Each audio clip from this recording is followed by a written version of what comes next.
ಓಂ ಶಾಂತಿ. ಇಂದಿನ ಸಾಕಾರ ಮುರಳಿಯಾಗಿದೆ 13/6/26. मीठे बच्चे, बाबा आए हैं सारी दुनिया से विकारों की तपत बुझाए सबको शीतल बनाने. ತಂದೆ ತಿಳಿಸ್ತಾರೆ, ಮಧುರಾದ ಮಕ್ಕಳೇ, ತಂದೆ ಬಂದಿದ್ದಾರೆ ಇಡೀ ಪ್ರಪಂಚದ ವಿಕಾರದ ಬಿಸಿಯನ್ನ ದೂರ ಮಾಡಿ ಎಲ್ಲರನ್ನ ಶೀತಲವಾಗಿ ಮಾಡಕ್ಕೋಸ್ಕರ. ಜ್ಞಾನ ಬರ್ಸ ಶೀತಲ್ ಬನಾದಿತ್ತು, ಜ್ಞಾನದ ಮಳೆ ಶೀತಲವನ್ನ ತರುತ್ತೆ.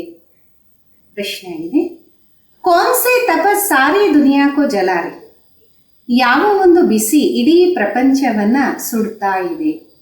ಉತ್ತರ ಆಗಿದೆ, ಕಾಮ ವಿಕಾರ ಕಿ ತಪಸ್ ಸಾರಿ ದುನಿಯಾಕೋ ಜಲಾರೆ, ಕಾಮ ವಿಕಾರದ ಬೆಂಕಿ ಇಡೀ ಪ್ರಪಂಚವನ್ನ ಸುಟ್ಟಾಕ್ತಿದೆ. ಸಬ್ ಕಾಮ ಅಗ್ನಿ ಮೇ ಜಲ್ಕರ್ ಕಾಲೆ ಹೋಗಯೇ ಹೇ, ಎಲ್ಲರೂ ಕಾಮ ಅಗ್ನಿಯಲ್ಲಿ ಸುಟ್ಟಿ ಕಪ್ಪಾಗ್ಬಿಟ್ಟಿದ್ದಾರೆ. ಬಾ ಜ್ಞಾನ ವರ್ಷಾಸಿ ತುಮಿ ಶೀತಲ್ ಬನಾದ, ತಂದೆ ಜ್ಞಾನದ ಮಳೆಯಿಂದ ತಮ್ಮನ್ನ ಶೀತಲವಾಗಿ ಮಾಡ್ತಿದ್ದಾರೆ.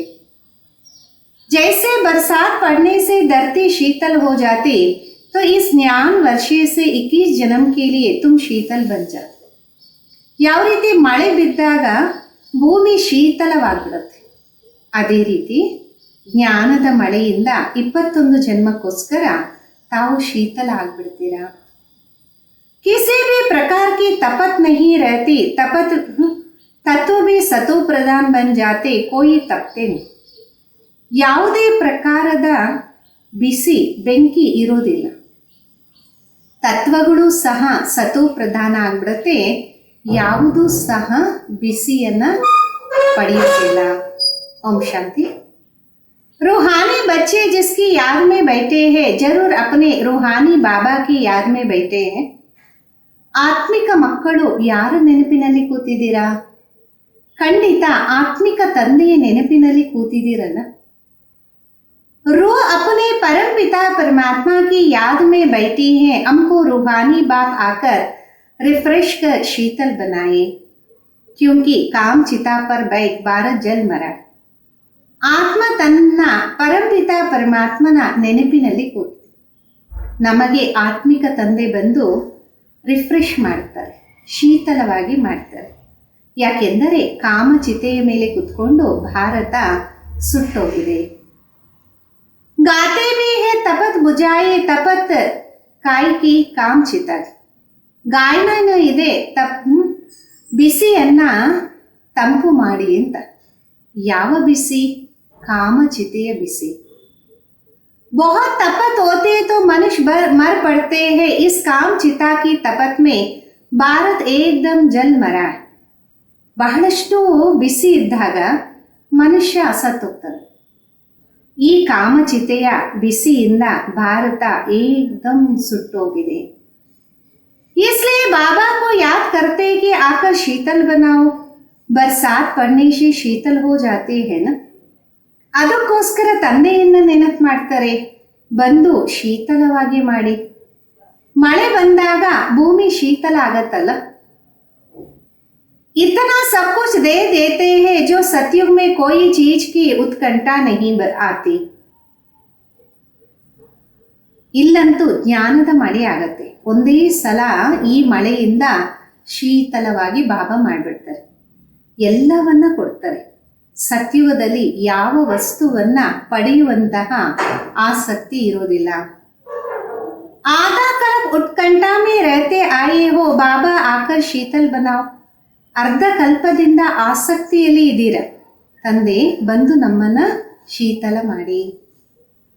ಪತಿತ್ ಪಾವನ್ ಬಾಬಾ ಆಕೋ ಹಮ್ಕೋ ಶೀತಲ್ ಬನಾತೆ, ಇಸ್ ಜ್ಞಾನ ವರ್ಷಾ ಸೆ ಭಾರತ ಅಥವಾ ಸಾರಿ ದುನಿಯಾ ಶೀತಲ್ ಹೋ ಜಾए. ಪತಿತ ಪಾವನ ತಂದೆ ಬಂದು ನಮ್ಮನ್ನ ಶೀತಲ ಮಾಡ್ತಾರೆ. ಈ ಜ್ಞಾನದ ಮಳೆಯಿಂದ ಭಾರತ ಮತ್ತೆ ಇಡೀ ವಿಶ್ವ ಶೀತಲ ಆಗ್ಬಿಡುತ್ತೆ. ತುಮ್ ಸ್ವರ್ಗಕ್ಕೆ ಮಾಲಿಕ್ ಬಂದ್ ಜಾತೆ ಹೋ, ಮನುಷ್ಯ ಮರ್ತೆ ತೋ ಕೇತೆ ಸ್ವರ್ಗವಾಸಿ ಹುವ. ತಾವು ಸ್ವರ್ಗದ ಮಾಲೀಕರಾಗ್ಬಿಡ್ತೀರಾ. ಮನುಷ್ಯ ದೇಹವನ್ನ ಬಿಟ್ಟಾಗ ಅಂತಾರೆ ಸ್ವರ್ಗವಾಸಿ ಆಗರು. वो तो सिर्फ मुख को मीठा करते, तुम जानते हो स्वर्ग की अब स्थापना हो रही. ಅವರಂತೂ ಬಾಯನ್ನ ಸಿಹಿ ಮಾಡ್ಕೊಂತಾರೆ, ತಮಗೆ ಗೊತ್ತಿದೆ ಸ್ವರ್ಗದ ಸ್ಥಾಪನೆ ಈಗ ನಡೀತಾ ಇದೆ. बाबा आया हुआ है, ये ज्ञान वर्षा कर रहे हैं, शीतलता का असर 21 जन्म रहता. ತಂದೆ ಬಂದಿದರೆ ಜ್ಞಾನದ ಮಳೆಯನ್ನು ಸುರಿಸಕ್ಕೋಸ್ಕರ. ಶೀತಲತೆಯ ಒಂದು ಪ್ರಭಾವ 21 ಜನ್ಮ ಇರುತ್ತೆ. वहां ना बरसात ना किसी चीज की इच्छा रहती, सदै बाहर ही बाहर रहती. ಅಲ್ಲಿ ಮಳೆಯಾಗ್ಲಿ ಅಥವಾ ಯಾವುದೇ ವಸ್ತುವಿನ ಇಚ್ಛೆ ಇರುವುದಿಲ್ಲ, ಸದಾ वसंत ऋतु इरुत्ते. वहां कोई भी प्रकार का दुख नहीं रहता, सूर्य भी सतो प्रधान बन जाती. ಅಲ್ಲಿ ಯಾವುದೇ ಪ್ರಕಾರದ ದುಃಖನೇ ಇರೋದಿಲ್ಲ, ಸೂರ್ಯನು ಸತೋ ಪ್ರಧಾನ ಆಗ್ಬಿಡ್ತಾನೆ. ಕಭಿ ತಪತ್ ನಹಿ ದಿಖಾತೆ ತುಮ್ ಸಾರೆ ವಿಶ್ವಕ್ಕೆ ಮಾಲಿಕ್ ಬನ್ ಜಾತೆ. ಎಂದು ಬಿಸಿಯನ್ನ ಸೂರ್ಯ ತೋರಿಸೋದೇ ಇಲ್ಲ, ತಾವು ಇಡೀ ವಿಶ್ವದ ಮಾಲೀಕರಾಗ್ಬಿಡ್ತೀರಾ. अभी तो गुलाम है ना, गाते भी है मैं गुलाम तेरा. ಬಾಬಾ ಕೋ ಯಾದ್ ಕರ್ತೆ. ಈಗಂತೂ ಗುಲಾಮರಾಗಿದ್ದೀರಲ್ಲ, ಗಾಯನನೂ ಇದೆ, ನಾನು ಗುಲಾಮ ನಿಮಗೆ. ತಂದೆಯನ್ನ ನೆನಪು ಮಾಡ್ತಿರಲ್ಲ. अब बाबा कहते तुम्हारी सेवा में मैं तुम्हारा गुलाब बनकर आए. ಈಗ ತಂದೆ ಅಂತಾರೆ, ನಾನು ನಿಮ್ಮ ಸೇವೆಯಲ್ಲಿ ಗುಲಾಮನಾಗಿ ಬಂದಿದೆ. तुम बच्चों की सेवा करता हूँ, पराये पति देश पति शरीर में आता. ನಾನು ತಮ್ಮ ಮಕ್ಕಳ ಸೇವೆಯನ್ನ ಮಾಡ್ತೀನಿ, ಬೇರೆಯವರ ದೇಶದಲ್ಲಿ ಪತಿತ ಶರೀರದಲ್ಲಿ ಬರ್ತೀನಿ. इस पतित दुनिया में एक भी पावन हो नहीं सकता. ಈ ಪತಿತ ಪ್ರಪಂಚದಲ್ಲಿ ಒಬ್ಬರು ಪಾವನ ಆಗಕ್ಕೆ ಸಾಧ್ಯ ಇಲ್ಲ. सत्युग को पावन कलयुग को पतित कहा जाता, क्योंकि सब विकार. ಸತ್ಯುಗಕ್ಕೆ ಪಾವನ, ಕಲಿಯುಗಕ್ಕೆ ಪತಿತ ಅಂತ ಹೇಳಲಾಗುತ್ತೆ, ಯಾಕೆಂದರೆ ಎಲ್ಲರೂ ವಿಕಾರಿಗಳಾಗಿದ್ದಾರೆ. भारतवासी ही इस नॉलेज को समझेंगे, जिन्होंने 84 जन्म लिया वही नई नॉलेज सुनेंगे. वह जो सत्युग त्रेता में आने वाले हैं वही आकर ब्राह्मण बनेंगे. नंबरवार पुरुषार्थ अनुसार. ಭಾರತವಾಸಿಗಳೇ ಈ ಜ್ಞಾನವನ್ನ ಅರ್ಥ ಮಾಡ್ಕೊಂತಾರೆ. ಯಾರು 84 ಜನ್ಮವನ್ನು ಪಡೆದಿದ್ದಾರೆ ಅವರೇ ಈ ಜ್ಞಾನವನ್ನ ಕೇಳ್ತಾರೆ, ಅಥವಾ ಸತ್ಯುಗ ತ್ರೇತಾದಲ್ಲಿ ಬರೋವರೇ ಬ್ರಾಹ್ಮಣರಾಗ್ತಾರೆ. ನಂಬರ್ವಾರ್ ಪುರುಷಾರ್ಥ ಅನುಸಾರ. बाबा ने समझाया, अभी तुम ब्राह्मण वर्ण में हो, फिर वही देवता वर्ण में आएंगे. ತಂದೆ ತಿಳಿಸ್ಕೊಟ್ಟಿದ್ದಾರೆ, ಈಗ ತಾವು ಬ್ರಾಹ್ಮಣ ವರ್ಣದಲ್ಲಿದ್ದೀರಾ, ಮತ್ತೆ ತಾವೇ ದೇವತಾ ವರ್ಣದಲ್ಲಿ ಬರ್ತೀರಾ. ब्राह्मण वर्ण अर्थात ब्राह्मण धर्म स्थापन करने बाबा आते. ब्रह्मा ब्राह्मण धर्म स्थापन करते. ಬ್ರಾಹ್ಮಣ ವರ್ಣ ಅಂದರೆ ಬ್ರಾಹ್ಮಣ ಧರ್ಮವನ್ನ ಸ್ಥಾಪನೆ ಮಾಡಲು ತಂದೆ ಬರ್ತಾರೆ. ಬ್ರಹ್ಮ ಬ್ರಾಹ್ಮಣ ಧರ್ಮವನ್ನ ಸ್ಥಾಪನೆ ಮಾಡ್ತಾರೆ. ऐसे नहीं कहेंगे परम पिता परमात्मा आकर शूद्रों को ब्राह्मण बनाते, ये तुम्हारी बाजोली चलती. ಈ ರೀತಿ ಹೇಳಕ್ ಬರೋದಿಲ್ಲ. ಪರಂಪಿತ ಪರಮಾತ್ಮ ಬಂದು ಶೂದ್ರರನ್ನ ಬ್ರಾಹ್ಮಣರಾಗಿ ಮಾಡ್ತಾರೆ. ಇದು ನಿಮ್ಮದು ಉಲ್ಟಾ ಪುಲ್ಟಾ ಆಟ ನಡೀತಾ ಇದೆ. ये तो बहुत सहज है, तुम जानते हो ये चक्र कैसे फिरता. ಇದಂತೂ ಬಹಳ ಸಹಜ, ತಮಗರಿವಾಗಿದೆ ಈ ಚಕ್ರ ಯಾವ ರೀತಿ ತಿರುಗತ್ತೆ. विराट रूप में ब्राह्मणों की चोटी और शिव बाबा को भूल गए. कहते हैं देवता क्षत्रिय वैश्य शूद्र, फिर शूद्र से देवता. ವಿರಾಟ ರೂಪದಲ್ಲಿ ಬ್ರಾಹ್ಮಣರ ಜುಟ್ಟು ಮತ್ತೆ ಶಿವಬಾಬೋರನ್ನ ಮರೆತೋಗಿದ್ದಾರೆ. ಅಂತವೇ ದೇವತೆಗಳು ಕ್ಷತ್ರಿಯ ವೈಶ್ಯ ಶೂದ್ರ, ಮತ್ತೆ ಶೂದ್ರರಿಂದ ದೇವತೆ.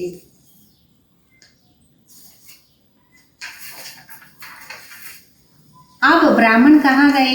ब्राह्मण लोग गाते भी हैं, ब्राह्मण देवताय नमः. ಇವಾಗ ಬ್ರಾಹ್ಮಣರೆಲ್ಲೋದ್ರು? ಹೇಳಾಗತ್ತೆ, ಬ್ರಾಹ್ಮಣರು ಮತ್ತೆ ದೇವತಾಯ ನಮಃ ಅಂತ, ಅಂದ್ರೆ ಬ್ರಾಹ್ಮಣರೇ ದೇವತೆ ಆಗ್ತಾರೆ. तब प्रजापिता ब्रह्मा की वंशावली कहाँ गए? प्रजापिता ब्रह्मा का नाम कितना बाला है. ಅಂದ ಮೇಲೆ ಪ್ರಜಾಪಿತ ಬ್ರಹ್ಮನ ವಂಶಾವಳಿ ಎಲ್ಲೋಯ್ತು? ಪ್ರಜಾಪಿತ ಬ್ರಹ್ಮನ ಹೆಸರು ಎಷ್ಟು ಉನ್ನತವಾಗಿದೆಯಲ್ಲ.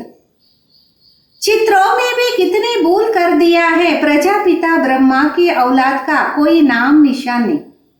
ಚಿತ್ರಗಳಲ್ಲೂ ಎಷ್ಟೊಂದು ಮಿಸ್ಟೇಕ್ ಮಾಡಿಬಿಟ್ಟಿದ್ದಾರೆ. ಪ್ರಜಾಪಿತ ಬ್ರಹ್ಮನ ಸಂತಾನದ ಹೆಸರು ಚಿಹ್ನೆಗಳೇ ಇಲ್ಲ. ಸ್ಕೂಲ್ ಮೇ ಟೀಚರ್ ಪಡಾತೆ ವ ಫಿರ್ ಬಿ ಸೋರ್ಸ್ ಆಫ್ ಇನ್ಕಮ್ ಹೈ.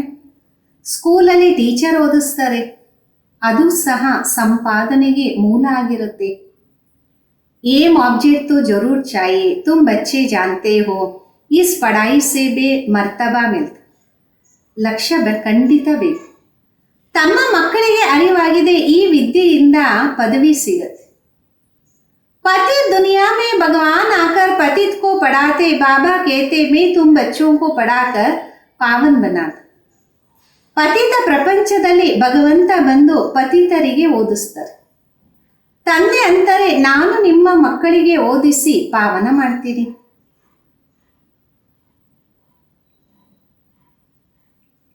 इस पढ़ाई से इनाम देखो कितनी बारी है. ಈ ವಿದ್ಯೆಯಿಂದ ಗಿಫ್ಟ್ ನೋಡಿ ಎಷ್ಟು ದೊಡ್ಡದಾಗಿದೆ. आधा कलब के लिए तुम तकदीर बनाते हो, भारत में गाया हुआ है 21 पीढ़ी. अब तुम बेहद के बाबा से 21 पीढ़ी बेहद का वर्षा पाते. ಅರ್ಧ ಕಲ್ಪಕ್ಕೋಸ್ಕರ ತಾವು ಅದೃಷ್ಟವನ್ನ ಮಾಡ್ಕೊಂತೀರ. ಭಾರತದಲ್ಲಿ ಗಾಯನ ಇದೆ 21 ಪೀಳಿಗೆ. ಈಗ ತಾವು ಅನಂತವಾದ ತಂದೆಯಿಂದ 21 ಪೀಳಿಗೆ ಅನಂತವಾದ ಆಸ್ತಿಯನ್ನ ಪಡಿತೀರಾ. ಲೌಕಿಕ ಬಾಪ್ ಕಾ ಹೈ ಅಲ್ಪಕಾಲ ಕ್ಷಣ ಗುಂಗುರು ಕಾ ವರ್ಷ. ಲೌಕಿಕ ತಂದೆದಾಗಿದೆ ಅಲ್ಪಕಾಲ ಕ್ಷಣ ಗುಂಗುರದ ಆಸ್ತಿ. इस बाप से तुम ऐसा वर्षा पाते हो जो पीढ़ी बೈ पीढ़ी तुमको दुख नहीं रहे. ಈ ತಂದೆಯಿಂದ ತಾವು ಅಂತಹ ಆಸ್ತಿಯನ್ನ ಪಡಿತೀರಾ, ಪೀಳಿಗೆಯಲ್ಲಿ ದುಃಖ ಅನ್ನೋದು ಇರೋದೇ ಇಲ್ಲ. भारत में ही बेहद का सुख था, ये ज्ञान और किसी के बुद्धि में नहीं. ಭಾರತದಲ್ಲೇ ಅನಂತವಾದ ಸುಖ ಇತ್ತು, ಈ ಒಂದು ಜ್ಞಾನ ಯಾರ ಬುದ್ಧಿಯಲ್ಲೂ ಇಲ್ಲ. ये ज्ञान देने वाला बाप जाने और जिसको देते वो जाने और ना जाने कोई.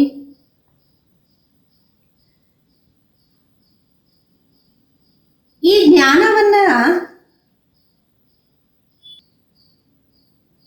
ನೀಡುವಂತಹ ತಂದೆಗೆ ಗೊತ್ತಿದೆ.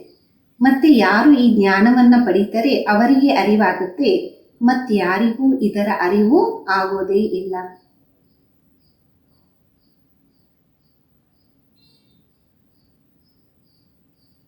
ग्रंथ में भी उसकी महिमा गाई है.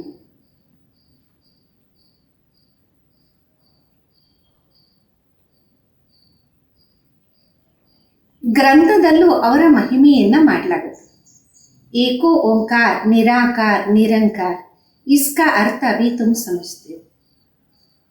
ಏಕೋ ಓಂಕಾರ ನಿರಾಕಾರ ನಿರಂಕಾರ, ಇದರ ಅರ್ಥ ಈಗ ತಾವು ಅರ್ಥ ಮಾಡ್ಕೊಂತೀರಾ. वो तो से गाते हैं निरंकार है, इतनी बड़ी अथॉरिटी होते हुए भी उसको कोई अहंकार नहीं. ಅವರಂತೂ ಗಾಯನ ಮಾಡ್ತಾರೆ ನಿರಂಕಾರಿ, ಇಷ್ಟು ದೊಡ್ಡ ವ್ಯಕ್ತಿತ್ವ ಇದ್ದರೂ ಅವರಿಗೆ ಎಂಥದೇ ಅಹಂಕಾರ ಇಲ್ಲ. यहाँ थोड़ी भी पोजिशन वाले होते तो कितना नशा उनको रहता.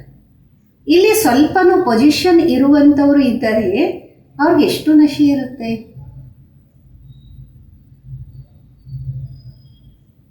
वो है अल्पकाल वाले मर्तबा का नशा कि मैं फलाना हूं. आप तुमको इस रूहानी पढ़ाई का नशा ಅದಾಗಿದೆ.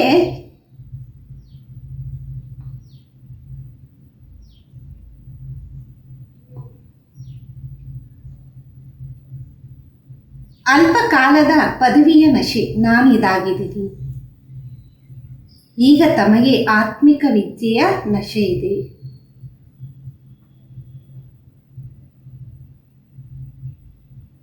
अभी आत्मा अभी जानती, आत्मा अभिमानी बनना है तभी बाबा को याद कर सके. ತಮ್ಮ ಆತ್ಮಕ್ಕೆ ಅರಿವಾಗಿದೆ, ಆತ್ಮ ಅಭಿಮಾನಿ ಆದಾಗ ತಂದೆಯನ್ನ ನೆನಪು ಮಾಡಬಹುದಾಗಿದೆ.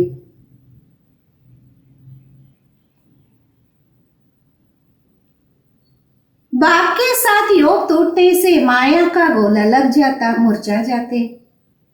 ತಂದೆಯ ಜೊತೆ ಯೋಗ ಮುರಿದಾಗ ಮಾಯೆಯ ಪೆಟ್ಟು ಬೀಳುತ್ತೆ, ಅಂದ್ರೆ ನಾವು ಬಾಡೋಗ್ತೀವಿ. याद करते रहे तो खुशी का पारा चढ़ा रहे, कोई बड़ा इम्तिहान पास करते तो ಖುಷಿ ಹೋತಿ. ನೆನಪು ಇದ್ದಾಗ ಖುಷಿಯ ಪಾರ ಬೆಳೆದಿರುತ್ತೆ. ಯಾವ ರೀತಿ ಯಾರಾದರೂ ದೊಡ್ಡ ಎಕ್ಸಾಮ್ ಪಾಸ್ ಮಾಡಿದ್ರೆ ಖುಷಿ ಇರುತ್ತಲ್ಲ. ಸಮಜ್ತೆ ಬಸ್ ಇಸ್ಕೆ ऊपर कोई और पढ़ाई नहीं है, ಅನ್ಕೊಂತಾರೆ ಇದೇ ಮೇಲೆ ಇನ್ಯಾವುದೇ ವಿದ್ಯಾಭ್ಯಾಸ ಇಲ್ಲ. तुम भी जानते हो हमारी इस पढ़ाई से ऊंच कोई पढ़ाई है नहीं. ತಮಗೂ ಅರಿವಾಗಿದೆ, ನಮಗಿಂತಲೂ ದೊಡ್ಡದಾದ ವಿದ್ಯೆ ಮತ್ಯಾವುದೂ ಇಲ್ಲ.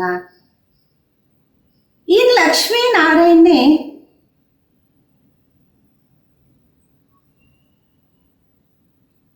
फास्ट में जाकर ऐसी पढ़ाई की है.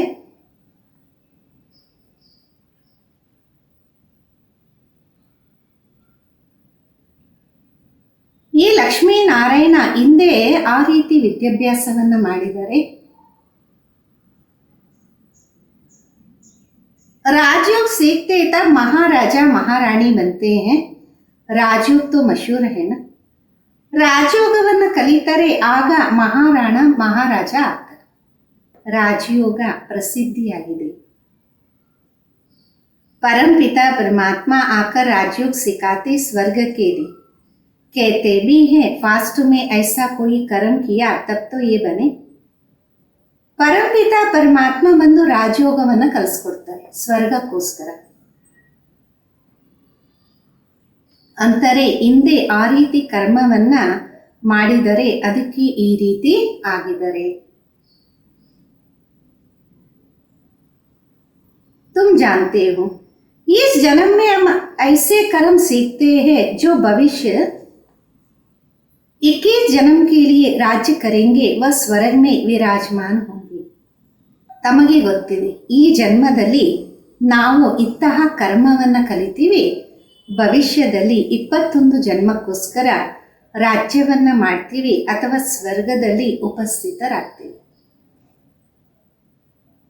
ಯಥಾ ರಾಜ ರಾಣಿ ತಥಾ ಪ್ರಜಾ ಭಿ ಹೇ ರಾಜಧಾನಿ ಹೇನ. ಯಾವ ರೀತಿ ರಾಜ ರಾಣಿ ಇರ್ತಾರೆ ಅದೇ ರೀತಿ ಪ್ರಜೆಗಳಿರ್ತಾರೆ. ರಾಜಧಾನಿ ಇದೆಯಲ್ಲ. बाबा आया राजधानी स्थापन करने.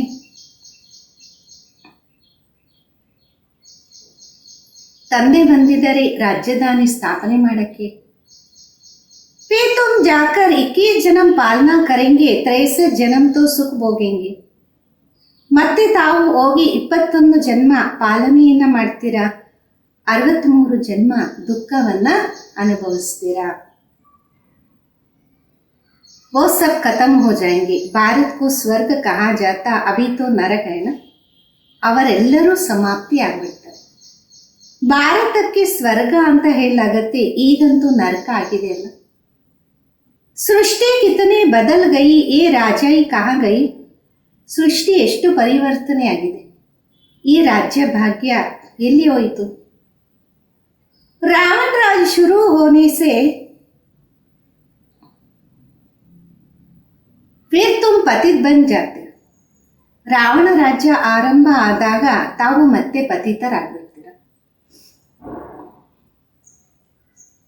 बाबा कहते तुम अपने 84 के चक्र को नहीं जानते हो. अभी तुम बच्चों को बार बार समझाया जाता. ತಂದೆ ತಿಳಿಸ್ಕೊಡ್ತಾರೆ, ನೀವು ನಿಮ್ಮ 84 ಜನ್ಮವನ್ನ ತಿಳ್ಕೊಂಡಿರಿ, ಈಗ ತಾವು ಮಕ್ಕಳು ಮತ್ತೆ ಮತ್ತೆ ತಿಳ್ಕೊಂತಿದ್ದೀರಾ.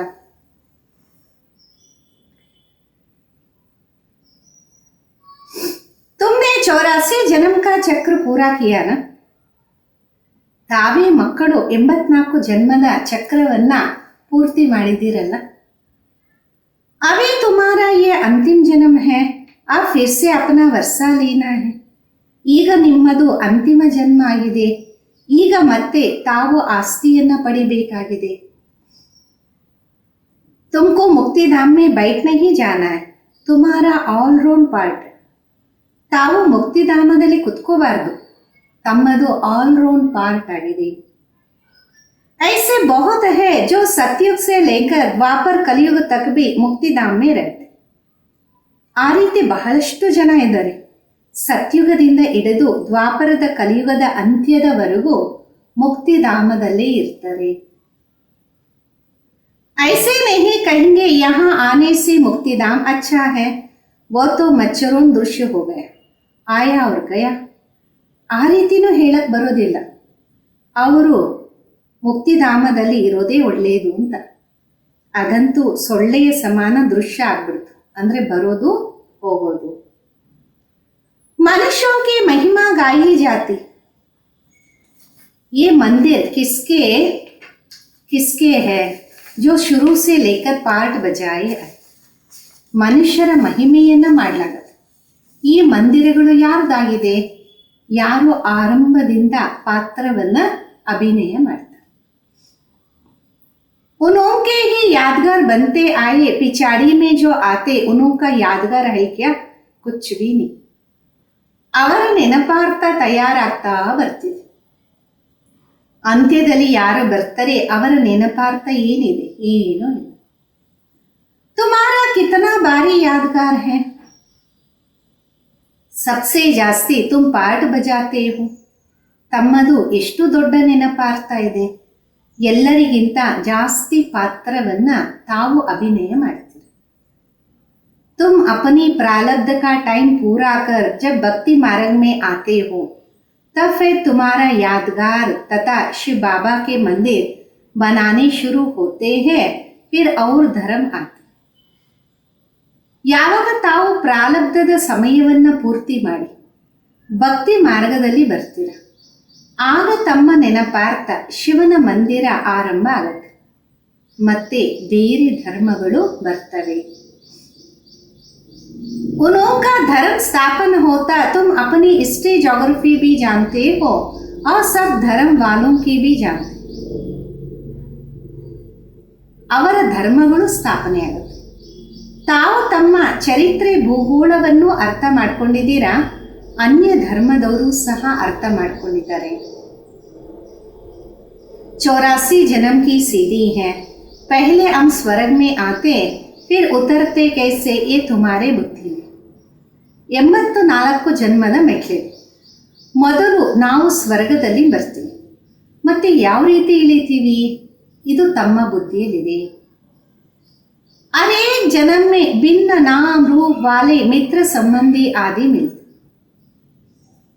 ಪ್ರತಿಯೊಂದು ಜನ್ಮದಲ್ಲಿ ಭಿನ್ನ ನಾಮ ರೂಪದವರು ಮಿತ್ರ ಸಂಬಂಧಿಗಳು ಸಿಗ್ತಾರೆ. ये सब ड्रामा में तुम्हारा पार्ट पहले से ही नोंदा है.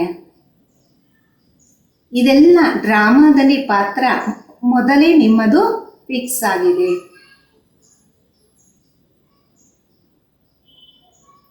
ये बेहद का ड्रामा जो ओ बहु रिपीट होता, तुम जानते हो हम सो देवी देवता थे जो 84 जन्म ले ಶೂದ್ರ ಬನೆ. ಇದು ಅನಂತವಾದ ಡ್ರಾಮಾ. ಇದು ಇದೇ ರೀತಿ ಪುನರಾವರ್ತನೆ ಆಗುತ್ತೆ. ತಮಗೆ ಗೊತ್ತಾಗಿದೆ ನಾವೇ ದೇವಿ ದೇವತೆ ಆಗಿದ್ವಿ. ಯಾರು 84 ಜನ್ಮವನ್ನ ಪಡೆದು ಶೂದ್ರರಾಗಿದ್ದೀರಾ. फिर हम सो देवी देवता बनते, मनुष्य तो कह देते आत्मा सो परमात्मा. ಮತ್ತೆ ನಾವೇ ದೇವಿ ದೇವತೆ ಆಗ್ತೀವಿ. ಮನುಷ್ಯರಂತಾರೆ ಆತ್ಮನೇ ಪರಮಾತ್ಮ. वास्तव में अंशो का अर्थ ये है, वो फिर कह देते आत्मा सो परमात्मा, परमात्मा सो आत्मा. ವಾಸ್ತವದಲ್ಲಿ ಅಂಸೋ ಅನ್ನೋದಕ್ಕೆ ಇದೇ ಅರ್ಥ. ಅವರಂತಾರೆ ಆತ್ಮನೇ ಪರಮಾತ್ಮ, ಪರಮಾತ್ಮನೇ ಆತ್ಮ. रात दिन का फर्क है, तुम अभी इन बातों को जानते हो. ಹಗಲು ರಾತ್ರಿಯ ವ್ಯತ್ಯಾಸ ಇದೆ. ಈಗ ತಾವು ಈ ಮಾತುಗಳನ್ನ ಅರ್ಥ ಮಾಡ್ಕೊಂಡಿದ್ದೀರಾ. तुम अभी पांडव बने हो, ಕೌರವ ಪಾಂಡವ್ ಬಾಯಿ ಬಾಯಿ ತೇನು. ಈಗ ತಾವು ಪಾಂಡವರಾಗಿದ್ದೀರ. ಕೌರವರು ಪಾಂಡವರು ಸಹೋದರ ಆಗಿದ್ರಲ್ಲ. अभी बाप मिला तो तुम कौरव से पांडव बने हो. बाप तुमको दुख से लिबरेट कर गाइड बन ले जाते. ಈಗ ತಂದೆ ಸಿಕ್ಕಿದರೆ ತಾವು ಕೌರವದಿಂದ ಪಾಂಡವರಾಗ್ತೀರಿ. ತಂದೆ ತಮಗೆ ದುಃಖದಿಂದ ಬಿಡುಗಡೆ ಮಾಡಿ ಗೈಡ್ ಆಗಿ ಕರ್ಕೊಂಡು ಹೋಗ್ತಾರೆ. घर का तो किसको पता नहीं, वो कह देते आत्मा ब्रह्म में लीन हो जाती. ಮನೆಯ ಬಗ್ಗೆ ಯಾರಿಗೂ ಗೊತ್ತಿಲ್ಲ, ಅವರಂತಾರೆ ಆತ್ಮ ಬ್ರಹ್ಮನಲ್ಲಿ ಲೀನ ಆಗ್ಬಿಡತ್ತೆ. तो घर तोड़े ही ठहरा, घर में तो रहा जाता. ಅಂದಮೇಲೆ ಅದನ್ನ ಮನೆ ಅಂತ ಹೇಳಕ್ ಸಾಧ್ಯನಾ? ಮನೇಲಿ ಇರ್ತೀವಲ್ಲ. उसको इनकॉर्पोरियल वर्ड कहा जाता. अब तुम बच्चे जानते हो, हम निराकारी आत्मा निराकार वर्ल्ड में बिंदी मिसाल निवास करते. ಅದಕ್ಕೆ ನಿರಾಕಾರಿ ಪ್ರಪಂಚ ಅಂತ ಹೇಳಲಾಗುತ್ತೆ. ಈಗ ಮಕ್ಕಳಿಗೆ ಗೊತ್ತಾಗಿದೆ, ನಾವು ನಿರಾಕಾರಿ ಆತ್ಮ ನಿರಾಕಾರಿ ಪ್ರಪಂಚದಲ್ಲಿ ಬಿಂದುವಿನ ಸಮಾನ ನಿವಾಸವನ್ನ ಮಾಡ್ತೀವಿ. ವಹಾಬಿ ನಿರಾಕಾರಿ ಜಾಡ ಹೇ, ಈ ಡ್ರಾಮಾ ಬನ. ಅಲ್ಲೂ ಸಹ ನಿರಾಕಾರಿ ವೃಕ್ಷ ಇದೆ. ಈ ಒಂದು ಡ್ರಾಮಾ ತಯಾರಾಗಿದೆ. बीज और जाड़ को जानना, इसका नाम ही है ವೆರೈಟಿ ಧರ್ಮ ಕಾ ಜಾಡ್. ಈ ಮನುಷ್ಯ ಸೃಷ್ಟಿ. ಬೀಜ ಮತ್ತು ವೃಕ್ಷವನ್ನ ಅರ್ಥ ಮಾಡ್ಕೊಳೋದು, ಇದರ ಹೆಸರೇ ಆಗಿದೆ ವೆರೈಟಿ ಧರ್ಮದ ವೃಕ್ಷ. ಇದು ಮನುಷ್ಯ ಸೃಷ್ಟಿಯ ವೃಕ್ಷ. इनका बीज रूप बाप है, कितनी वैरायटी है. हर एक धर्म वालों के फीचर्स न्यारे, फिर यहाँ भी एक ही शक्ल ना मिले दूसरे से. ये भी ड्रामा बना. ಇದರ ಬೀಜ ರೂಪ ತಂದೆ ಆಗಿದ್ದಾರೆ. ಎಷ್ಟು ವೆರೈಟಿ ಇದೆ ಅಲ್ಲ. ಪ್ರತಿಯೊಂದು ಧರ್ಮದವರ ಮುಖಚರಣೆ ಅತೀತವಾಗಿರುತ್ತೆ. ಇಲ್ಲಿ ಪ್ರತಿಯೊಬ್ಬರ ಮುಖ ಇನ್ನೊಬ್ಬರ ಜೊತೆ ಮಿಲನ ಆಗಲ್ಲ. ಈ ಡ್ರಾಮಾನೇ ಈ ರೀತಿ ತಯಾರಾಗಿದೆ. कलम वृक्ष की आयु 5000 ವರ್ಷ. ये बाबा समझाते. ಕಲ್ಪ ವೃಕ್ಷದ ಆಯುಷ್ಯ 5000 ವರ್ಷ. ಇದು ತಂದೆ ತಿಳಿಸ್ಕೊಡ್ತಾರೆ. मनुष्य एक्टर से यहाँ पाठ बजाने आते. ये मांडवा है, रोशनी के लिए सूर्य चंद आदि. ಮನುಷ್ಯ ಪಾತ್ರಧಾರಿಗಳಾಗಿದ್ದಾರೆ. ಇಲ್ಲಿ ಪಾತ್ರವನ್ನ ಅಭಿನಯ ಮಾಡಕ್ ಬರ್ತಾರೆ. ಇದು ರಂಗಮಂಚ ಆಗಿದೆ. ಬೆಳಕಿಗೋಸ್ಕರ ಸೂರ್ಯ ಚಂದ್ರರಿದ್ದಾರೆ. ये कोई देवता थोड़े ही है, ये तो बत्तियां है, परंतु सर्विस करते इसलिए देवता कहा जाता. ಇವರೇನು ದೇವತೆಗಳ ಅಲ್ಲ, ಇದು ಬತ್ತಿಗಳಾಗಿದೆ. ಸೇವೆ ಮಾಡುತ್ತಾರೆ, ಅದಕ್ಕೋಸ್ಕರ ದೇವತೆ ಅಂತ ಹೇಳಲಾಗುತ್ತೆ. वास्तव में देवताएं कोई सर्विस नहीं करते. सर्विस तो तुम बच्चे करते. बाप ओबीडियंट सर्वेंट है. ವಾಸ್ತವದಲ್ಲಿ ದೇವತೆಗಳೇನು ಸೇವೆ ಮಾಡೋದಿಲ್ಲ. ಸೇವೆಯಂತೂ ತಾವು ಮಕ್ಕಳು ಮಾಡ್ತೀರಾ. ತಂದೆ ವಿಧೇಯನಾದ ಸೇವಕರಾಗಿದ್ದಾರೆ. बच्चे दुखी होते तो बाप को तरस पड़ता, बाबा आए समझाने. ಮಕ್ಕಳು ದುಃಖಿಗಳಾಗಿದ್ದಾರೆ, ಅದಕ್ಕೆ ತಂದೆಗೆ ದಯೆ ಬರುತ್ತೆ. ತಂದೆ ಬಂದಿದ್ದಾರೆ ಮಕ್ಕಳಿಗೆ ತಿಳಿಸ್ಕೊಡಕ್ಕೋಸ್ಕರ.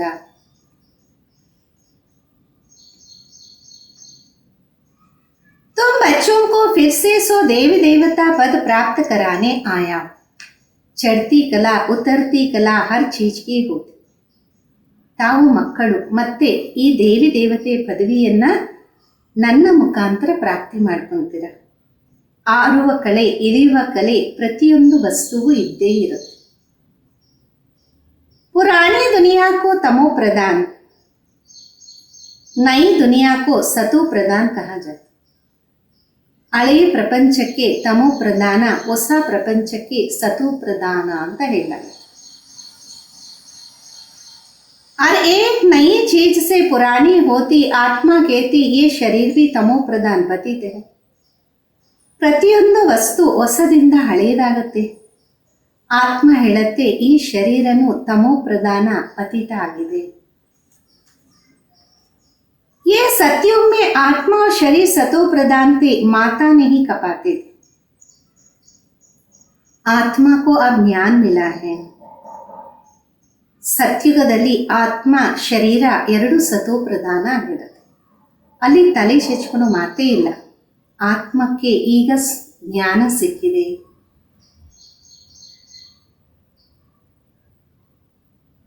स्मृति आए हम 84 जन्म लेते ये राज बेहद का बाबा समझाते. ಸ್ಮೃತಿ ಬಂದಿದೆ, ನಮಗೆ 84 ಜನ್ಮವನ್ನ ಪಡಿಬೇಕು.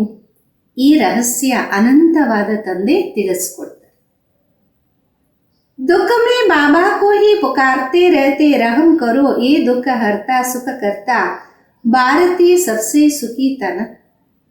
ದುಃಖದಲ್ಲಿ ತಂದೆಯನ್ನೇ ಕರೀತಾ ಇರ್ತಾರೆ, ದಯಮಾಡಿ ದುಃಖ ಹರ್ತ ಸುಖಕರ್ತ ಭಾರತ ಎಲ್ಲದಕ್ಕಿಂತ ಸುಖಿಯಾಗಿತ್ತು.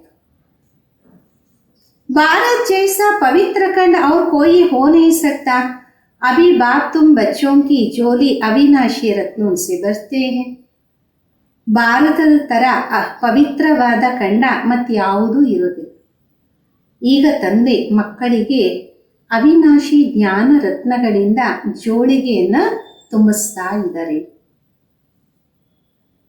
कभी ऐसे बाबा देखा, कहते बच्चों मैं तुम्हारे लिए ವೈಕುಂಠ ಸೌಗಾತ್ ಲಾಯ. ಎಂದಾದರೂ ಇಂತಹ ತಂದೆಯನ್ನ ನೋಡಿದ್ರ? ಹೇಳ್ತಾರೆ, ಮಕ್ಕಳೇ ನಾನು ನಿಮಗೋಸ್ಕರ ವೈಕುಂಠದ ಆಸ್ತಿಯನ್ನ ಗಿಫ್ಟ್ ಆಗಿ ತಂದಿದೆ.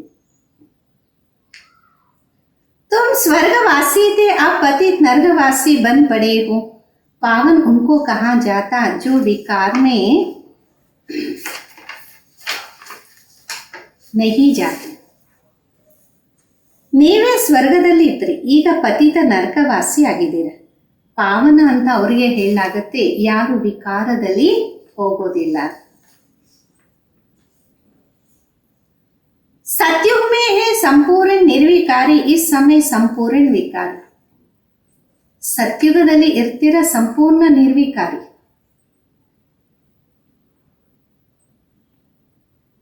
ಈ ಸಮಯದಲ್ಲಿ ಸಂಪೂರ್ಣ ವಿಕಾರ. बाबा कहते तुम भी संपूर्ण निर्विकारी थे, अब संपूर्ण विकारी बने हो. फिर संपूर्ण निर्विकारी देवता पद पाना है तो बाबा को याद करने से. ತಂದೆ ತಿಳಿಸ್ತಾರೆ, ತಾವು ಸಹ ಸಂಪೂರ್ಣ ನಿರ್ವಿಕಾರಿ ಆಗಿದ್ರಿ, ಈಗ ಸಂಪೂರ್ಣ ವಿಕಾರಿ ಆಗಿದ್ದೀರ. ಮತ್ತೆ ಸಂಪೂರ್ಣ ನಿರ್ವಿಕಾರಿ ದೇವತೆಯ ಪದವಿಯನ್ನ ಪಡಿಬೇಕಾ? ಅಂದ ಮೇಲೆ ತಂದೆಯ ನೆನಪಿನಿಂದಲೇ ಪಡೆಯಕ್ಕೆ ಸಾಧ್ಯ. ಅಕ್ಷರ ದೇಖೋ ಕಿತನೆ ಅಚ್ಚೆ ಹೇ ಮನ್ಮನಾಭ. ಅಕ್ಷರ ನೋಡಿ ಎಷ್ಟು ಚೆನ್ನಾಗಿದೆ, ಮನ್ಮನಾಭವ. मुझ बाबा को याद करो तो तुम तमो प्रधान से सतो प्रधान बन जाए. मैं सर्वशक्तिवान हूँ. ನನ್ನ ತಂದೆಯನ್ನು ನೆನಪು ಮಾಡಿ, ಆಗ ತಾವು ತಮೋ ಪ್ರಧಾನದಿಂದ ಸತೋ ಪ್ರಧಾನ ಆಗ್ತೀರಾ. ನಾನು ಸರ್ವಶಕ್ತಿವಂತನಾಗಿದ್ದೀನಿ. मुझे याद करो, याद को ही योग अग्नि कहा जाता, जिससे तुम्हारे पाप दग्ध होंगे, तुम पवित्र बन जाए. ನನ್ನನ್ನು ನೆನಪು ಮಾಡಿ, ನೆನಪಿನಿಂದ ನೀವು ಪಾವನ ಆಗ್ತೀರ. ಇದಕ್ಕೆ ಯೋಗ ಅಗ್ನಿ ಅಂತ ಹೇಳಾಗತ್ತೆ. ಇದರಿಂದ ನಿಮ್ಮ ಪಾಪಗಳು ದಗ್ಧ ಆಗತ್ತೆ, ತಾವು ಪವಿತ್ರರಾಗ್ತೀರಾ. अच्छा मीठे मीठे सिखिलदे बच्चों प्रति माता पिता बाप दादा का याद प्यार और गुड मॉर्निंग. रूहानी बाप की रूहानी बच्चों को नमस्ते. हम रूहानी बच्चों की रूहानी माता पिता बाप दादा को याद प्यार गुड मॉर्निंग और नमस्ते. धारणेಗೋಸ್ಕರ मुख्य सार, रूहानी पढ़ाई के नशे में रहना, बाप समान निरंकारी बनना. ಆತ್ಮಿಕ ವಿದ್ಯೆಯ ನಶೆಯಲ್ಲಿರಿ, ತಂದೆಯ ಸಮಾನ ನಿರಂಕಾರಿ ಆಗಬೇಕಾಗಿದೆ. ಪೊಸಿಷನ್ ಆದಿ ಕಾ ಅಹಂಕಾರ ನಹಿ ರಖನಾ. ಪೊಸಿಷನ್ನಿನ ಅಹಂಕಾರವನ್ನ ಇಟ್ಕೋಬೇಡಿ. ಎರಡನೇದು, ಅಪನಿ ಜೋಲಿ ಜ್ಞಾನ ರತ್ನೋನ್ ಸೆ ಬರ್ನಿ ಹೈ. ಸಂಪೂರ್ಣ ನಿರ್ವಿಕಾರಿ ಬನ್ ದೇವತಾ ಪದ ಪಾನಾ ಹೈ, ಕಭಿ ಭಿ ಮುರ್ಜಾನಾ ನಹಿ. ನಿಮ್ಮ ಜೋಳಿಗೆಯನ್ನ ಜ್ಞಾನ ರತ್ನಗಳಿಂದ ತುಂಬಿಸ್ಕೊಳ್ಳಿ. ಸಂಪೂರ್ಣ ನಿರ್ವಿಕಾರಿ ಆಗುವ ದೇವತಾ ಪದವಿಯನ್ನ ಪಡೆಯಿರಿ. ಎಂದೂ ಸಹ ಬಾಡೋಗ್ಬೇಡಿ. वरदान। स्थूल और सूक्ष्म दोनों रीति से स्वयं को बिजी रखने वाले ಮಾಯಾಜೀತ್ ವಿಜಯೀ ಭವ. ಸ್ಥೂಲ ಮತ್ತು ಸೂಕ್ಷ್ಮ ಎರಡೂ ರೀತಿಯಿಂದ ಸ್ವಯಂವನ್ನು ಬ್ಯುಸಿಯಾಗಿ ಇಟ್ಟುಕೊಳ್ಳುವಂಥವರು ಮಾಯಾಜೀತರು ವಿಜಯೀ ಭವ. स्वयं को देहदारी समझ अपनी रुचि उमंग से सेवा में बिजी रहो तो माया को चांस नहीं मिलेगा. ಸ್ವಯಂವನ್ನು ಸೇವಾಧಾರಿ ಅಂತ ತಿಳಿದು ನಿಮ್ಮ ರುಚಿಯಿಂದ ಉಮಂಗದಿಂದ ಸೇವೆಯಲ್ಲಿ ಬ್ಯುಸಿ ಇರಿ, ಆಗ ಮಾಯೆಗೆ ಚಾನ್ಸ್ ಸಿಗಲ್ಲ. जब संकल्प से बुद्धि से चाहे स्थूल कर्मणा से ಫ್ರೀ रहते हो तो ಮಾಯಾ ಚಾನ್ಸ್ ಲೇ ಲೇತಿ है. ಯಾವಾಗ ಸಂಕಲ್ಪದಿಂದ ಬುದ್ಧಿಯಿಂದ ಸ್ಥೂಲ ಕರ್ಮಣ ಸೇವೆಯಿಂದ ಫ್ರೀ ಇರ್ತೀರಾ, ಹಾಗೆ ಮಾಯಾ ಚಾನ್ಸ್ ಅನ್ನು ಪಡೆಯುತ್ತೆ. लेकिन स्थूल और सूक्ष्म दोनों ही रीति से ಖುಷಿ ಖುಷಿ से ಸೇವಾ में बिजी. ಆದರೆ ಸ್ಥೂಲ ಮತ್ತು ಸೂಕ್ಷ್ಮ